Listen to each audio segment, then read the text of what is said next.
This week on AU Weekly, Nintendo has officially declared Bowsette as non-canon.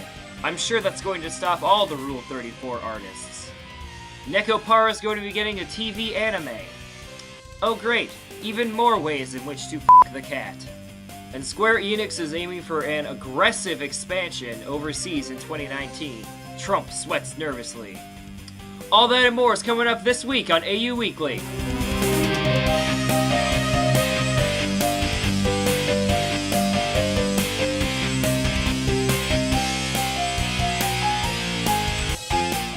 Konnichiwa, anime fam, I am Tom the Protagonist, and due to poor planning, Season 2 of AU Weekly is going to be next week, meaning Sheldon Blastoise gets another week off. So today I'm joined by Jean d'Arc. It's apparently Bring Your Waifu to Work Day.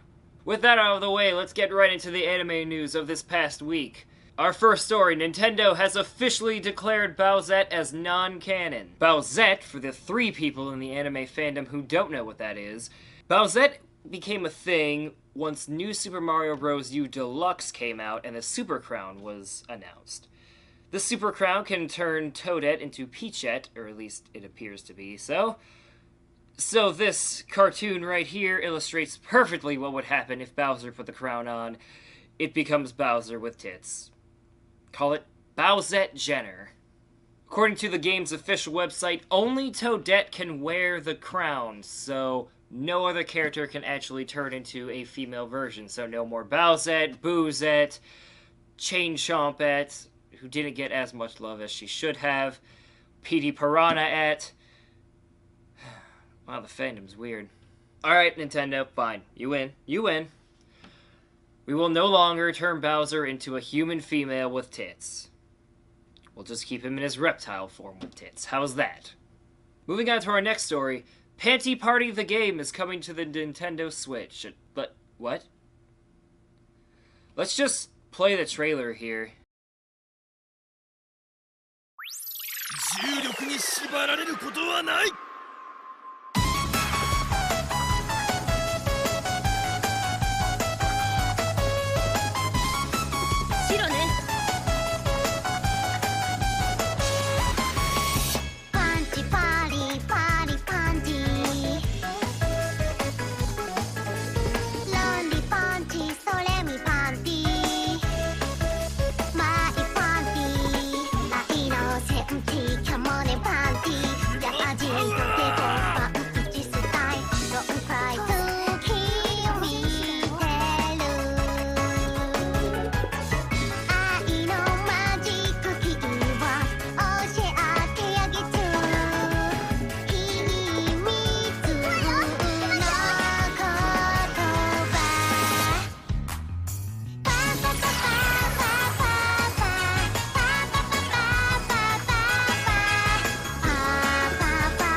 I'm just gonna show you guys the notes I have on this story.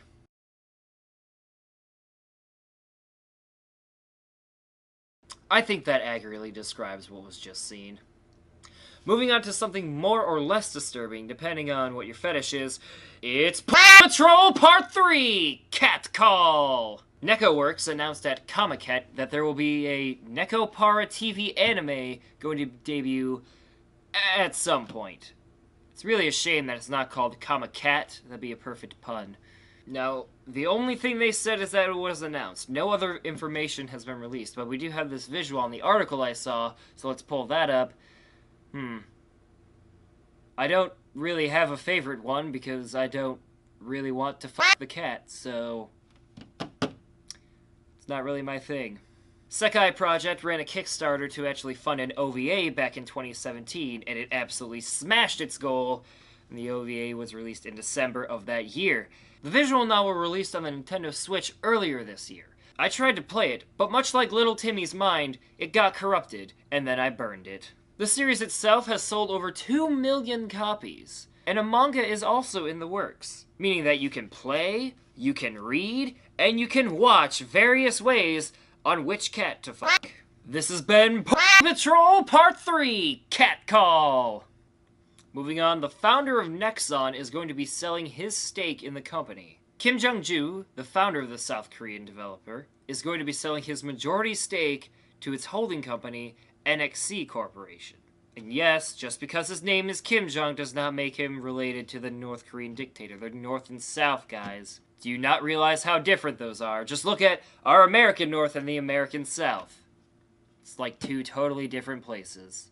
To know just how much power he had over the company, his stake is 98.64% of the company and is worth 10 trillion won. I don't know what a won is.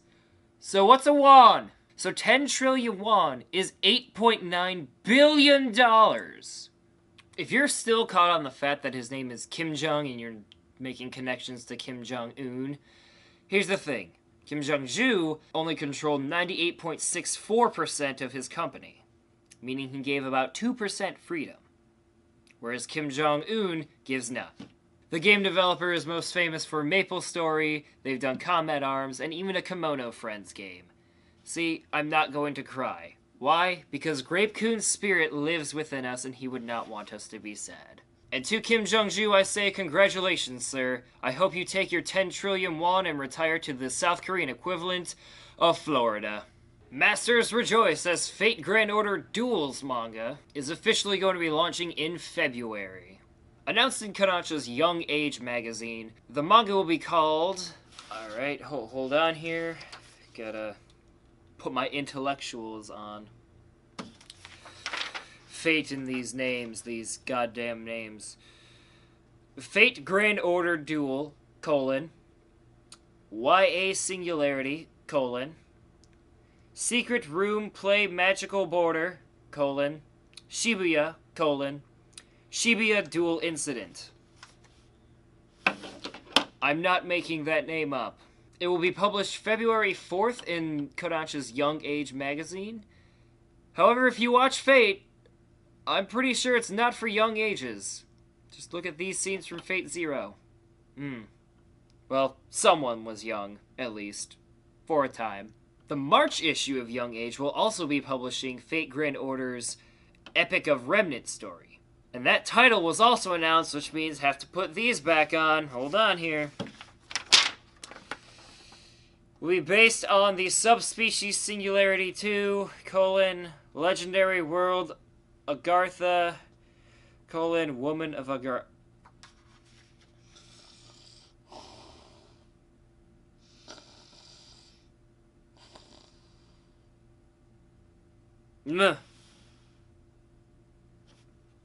Sorry, I feel like I was in the middle of something.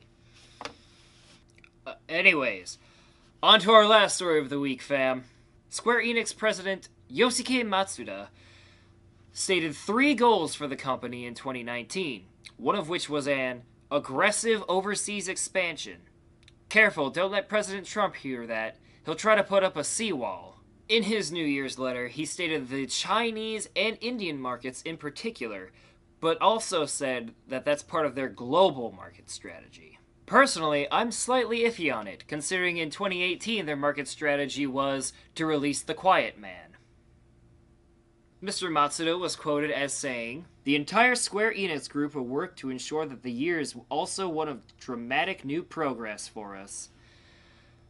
My advice to him, if you really want your market to progress, you should progress the development of Final Fantasy VII's remake.